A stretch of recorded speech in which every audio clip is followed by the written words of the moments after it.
MSSD BARM at your service. Assalamualaikum at magandang araw mga kapangsamoro.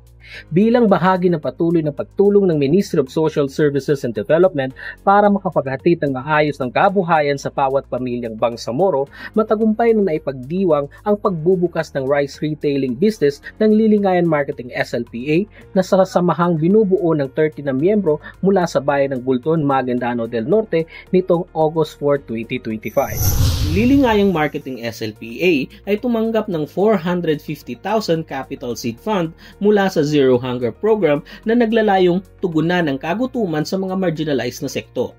Sa tulong ng pondo, nakapagsimula sila ng isang rice retailing business na magbibigay ng pangmatagalang kabuhayan, habang nagsisilbi ring tugon sa pangangailangan ng kanilang barangay sa abot-kayang bigas. Ang Zero Hunger Program ay pinapatupad sa pamamagitan ng alituntunin ng Sustainable Livelihood Program o SLP. Gamit ang estratehiya ng SLP, tiniyak na ang mga benepisyaryo ay dumaan sa tamang proseso ng pagsusuri, may sapat na kaalaman at may tuloy-tuloy na suporta upang masigurong magiging matagumpay ang negosyo.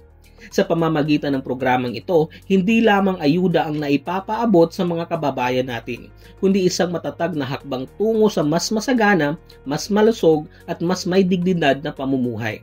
Nagbigay rin ng makabuluhang mensahe si Deputy Minister Nur Aini Tan Lim kung saan ang kanyang binigyang diin ang kahalagahan ng sipag, disiplina at pagkakaisa ng pagpapatakbo ng negosyo.